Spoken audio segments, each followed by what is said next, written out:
Bonsoir à tous. Nous allons parler des accessoires érotiques et en particulier des sex toys. Vous savez, pendant longtemps, le monde nous a toujours présenté ces accessoires érotiques, ces jouets sexuels sous le mauvais côté. D'autres l'ont qualifié d'objets pervers, d'objets impurs, d'objets sataniques. C'est vrai, c'est peut-être possible. Mais sachez également que tout objet, toute chose dans notre vie, dans notre univers, a deux faces. Le monde est dualité. Chaque chose que nous prenons a son bon côté et a son mauvais côté. Et pendant longtemps, la société nous a tellement manipulés, a manipulé le mal en nous, parce que nous sommes aussi faits de deux états, c'est-à-dire le mal nous habite, le bien nous habite, et ça dépend de comment chacun travaille le bien qui est en nous pour transformer cela en quelque chose de très pur, de très sincère et en une chose que nous maîtrisons, et beaucoup n'ont pas forcément la maîtrise de soi, n'ont pas la maîtrise de cette puissance intérieure qui parle en nous, de cette pureté, de cette vérité, de cette lumière qui sommeille en nous. Et la majeure partie du monde est beaucoup plus focalisée sur ce qui ne va pas bien, sur la perversité des choses. C'est ça qui attire beaucoup plus notre attention parce que c'est ce que le monde veut qu'on voit. Et ils mettent de côté tout ce qui est bien en toute chose. Qu'est-ce que je veux dire par là? Je parle des accessoires érotiques parce que beaucoup de couples aujourd'hui s'adonnent à cela pour pimenter leur vie de couple, pour changer la routine parce que la présence physique des deux personnes ne suffit pas. Il faut mettre de la nouveauté, il faut mettre de l'innovation. Et les objets érotiques, les objets sexuels ont vu le jour.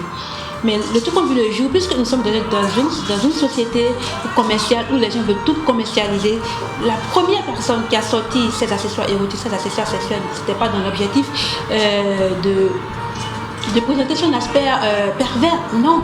C'était beaucoup plus pour accompagner les couples, pour pimenter leur vie de couple, pour apprendre à mieux se découvrir, pour vivre pleinement sa vie érotique, sa vie sexuelle, son plaisir. Des personnes nous ont longtemps montré le côté pervers de la chose. Alors je suis là aujourd'hui pour briser le tabou qui est autour de ces accessoires sexuels-là, pour pimenter notre vie de couple. Alors je me base, comme vous le savez depuis longtemps, la maison Abyssie se bat corps et âme pour vous montrer que ce que nous faisons n'est pas de la perversité, ce que nous faisons n'est pas quelque chose de dépravé, d'impur, qui ne répond pas à l'appel de Dieu, qui ne répond pas à tout ce qui est insensé, non. Nous utilisons ces objets érotiques dans les normes, dans la mesure du possible. La maison Abyssie vous présente les jeux sexuels comme des apports, comme des objets qui viennent vous aider à mieux vous découvrir. La première utilité des accessoires et jouets érotiques ou sexuels, c'est d'abord, elle permet la découverte de soi.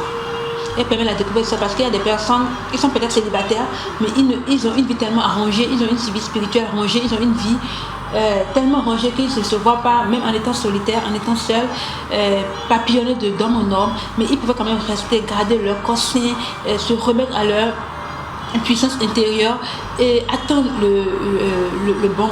Mais pendant que vous attendez, qu'est-ce que vous faites de vos moments d'attente? C'est le moment de se découvrir, d'apprendre à se connaître, de connaître ses zones érogènes, de savoir qu'est-ce qui m'excite le plus, qu'est-ce qui peut me désexciter. Et seul, vous pouvez apprendre à le faire. Mais également, il vous faut un accompagnement parce que là, il n'y a pas un corps physique là, qui vous accompagne dans la découverte de soi. Vous n'avez que vous-même, vous n'avez que votre tête, vous n'avez que votre cœur, vous n'avez que votre main. Mais également, si vous atteignez un niveau, il y a quand même aujourd'hui des objets érotiques, des objets sensuels, des objets sexuels qui peuvent vous permettre de mieux vous découvrir, de découvrir vos zones érogènes. J'ai par exemple un objet érotique qui est un détecteur des zones érogènes. Lorsque vous prenez ce produit-là, cet accessoire-là, que vous touchez, que vous gardez et que vous ne commencez pas à toucher, pas l'explorer, c'est-à-dire pas vous promener le long de votre corps, dès que vous atteignez, dès que cela atteint une zone érogène, vous sentez un frisson. Et là, vous pouvez noter quelque part, ça c'est une zone érogène. Et c'est des exercices que vous pouvez faire très souvent jusqu'à confirmer que, par exemple, en tant que femme, j'ai découvert que les oreilles sont une zone qui m'excite, les lèvres sont une zone qui m'excite, les seins sont une zone qui m'excite, l'entrejambe et plein d'autres parties. Alors, vous apprenez à vous connaître. Et même lorsque vous êtes dans la vie de couple, rien ne prouve également que vous vous connaissez assez. vous connaissez, et même si vous vous connaissez assez et que vous vivez, l'amour n'aime pas la monotonie, l'amour n'aime pas où c'est tout instable, l'amour n'aime pas où chaque fois c'est la même chose. Je suis convaincue que la personne qui a eu l'idée de créer ces accessoires, d'introduire ces accessoires dans votre vie personnelle, dans votre vie de couple, a fait une certaine nombre d'expériences pour en arriver là. Donc par exemple, si je prends les jeux érotiques, c'est-à-dire des cartes de découverte, ça n'a rien de pervers, ça n'a rien de pervers. Parce qu'il y a des personnes qui disent, j'ai fait un atelier un jour sur, avec des personnes religieuses, on dit, on refuse tout ce qui est corps étranger ou objet étranger dans la vie d'un couple, dans la sexualité d'un couple. Ok, c'est vrai, ils ont leur raison, ils savent sur quoi ils se sont appuyés pour dire ça. Je ne rejette rien. Mais en même temps, je veux dire, il faut qu'on reste dans la mesure du possible et analyser les choses de façon terre à terre et prendre le bon côté des choses. Par exemple, ces produits-là, par exemple, lorsqu'on lance une carte et que sur la carte, il est écrit embrasse-moi les seins. Vous apprenez à embrasser les seins de votre partenaire. C'est peut-être pas un truc qui est très, très utiliser, peut-être c'est un truc que vous ne faites pas très souvent dans votre couple, ou par exemple prenez un bain sous la douche. C'est des petits moments sensuels qui créent beaucoup plus de complicité, d'intimité, qui vous permettent de créer beaucoup plus de confiance et de communication, parce que la communication, je dis très souvent, n'est pas simplement verbale, et pour une vie de couple épanouie, il faut que la communication soit beaucoup plus concentrée sur le non-verbal, c'est-à-dire il faut avoir des techniques, des signes, des manières de communiquer sans pour autant avoir recours tout le temps à la parole. Alors, c'est par exemple avec un accessoire érotique pareil, c'est très important. Nous avons aussi des accessoires érotiques par exemple dans la vie de couple qui permettent de détecter les zones érogènes des hommes, parce qu'il y a des hommes, ils sont pas, au moins 80% des hommes ne sont pas des hommes sexuels. Ils ont des zones érogènes, mais des zones érogènes qui sont endormies en eux. Et la femme, c'est vrai qu'elle peut aussi le faire, mais lorsqu'on innove, on apporte de petits trucs, de rien du tout, mais coquins qui procurent de petits plaisirs, ça rassure le couple, ça rassure même l'amour qui est là, parce que l'amour n'aime pas vivre dans la monotonie.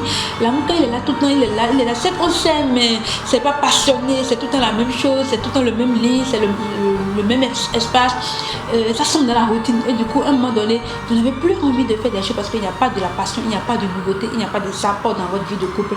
Alors ces accessoires érotiques, j'aimerais simplement vous dire que de vous déconcentrer sur le côté pervers que le monde veut vous montrer à travers ces choses-là, de façon commerciale, non, mais vous concentrer sur le côté beaucoup plus positif, le côté plus innovant, le côté beaucoup plus passionnel de la chose.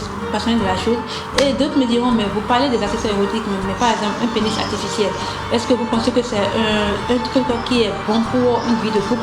Je répondais tout simplement en disant, et comme je l'ai toujours dit, le pénis artificiel, excusez-moi, ne peut jamais remplacer un homme. Et vice versa, l'organe féminine ne peut jamais remplacer un homme. Comme je l'ai dit, c'est juste des petits trucs pour venir pimenter sa vie de couple. Je prends l'exemple terre à terre, une dame un jour qui est venue me voir, qui me dit, mon mari veut de la nouveauté, je ne sais pas quoi lui offrir. On a tellement testé beaucoup de choses dans cet univers des accessoires et jeux érotiques, je vais innover, je vais faire quelque chose d'extraordinaire. Et madame, rassurez-vous, ne vous inquiétez pas à me proposer des choses, parce que mon mari il est très free dans la tête. Il me dit, ah bon? Je dis oui.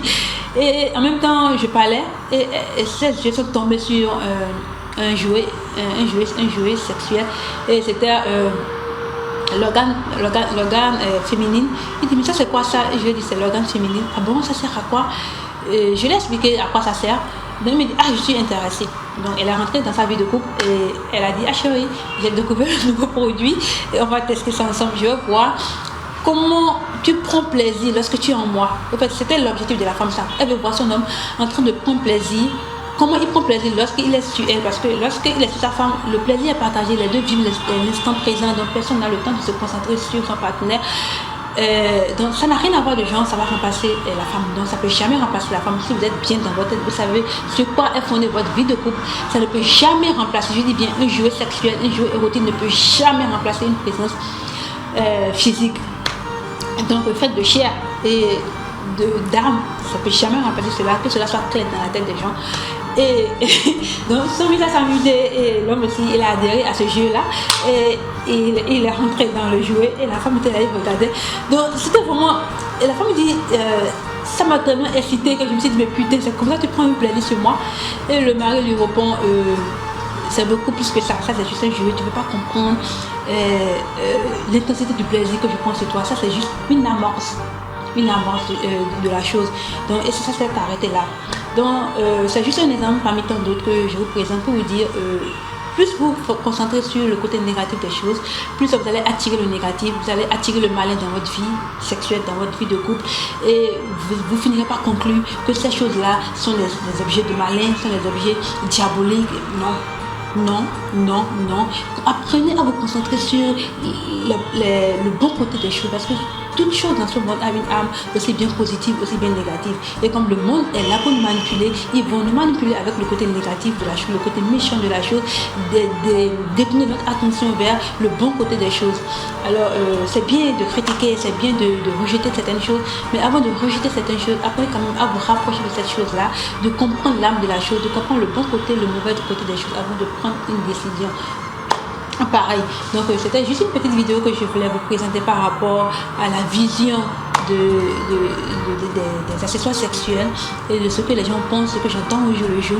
Et rassurez-vous, je ne suis pas dans le côté pervers des choses, et je suis là pour l'épanouissement des personnes et des couples, et je peux confirmer ce que je fais comme travail. Des gens peuvent confirmer, c'est une vidéo que je fais au monde, et à travers ce que je fais, je peux confirmer que rares sont les personnes que je rencontre après les avoir couchées, après les avoir parlé, après avoir boosté leur vie de couple, leur vie sexuelle, qui reviennent me voir me dire, ah, madame, sincèrement, c'était une déception. Non, j'ai dit, je vends beaucoup plus qu'un produit. Je ne vends pas un produit, mais je vends une manière de faire des choses, Et lorsque vous avez la manière, vous avez la technique, vous avez une psychologie forte, une psychologie claire par rapport à l'usage de certaines choses, vous allez toujours sortir gagnant par rapport à certaines réalités de la vie. Alors c'est tout ce que je vais partager avec vous. Rejoignez-nous beaucoup plus souvent pour les ateliers, pour mieux comprendre encore l'essence même de ces choses-là. Et merci à tous et à bientôt. Bye bye.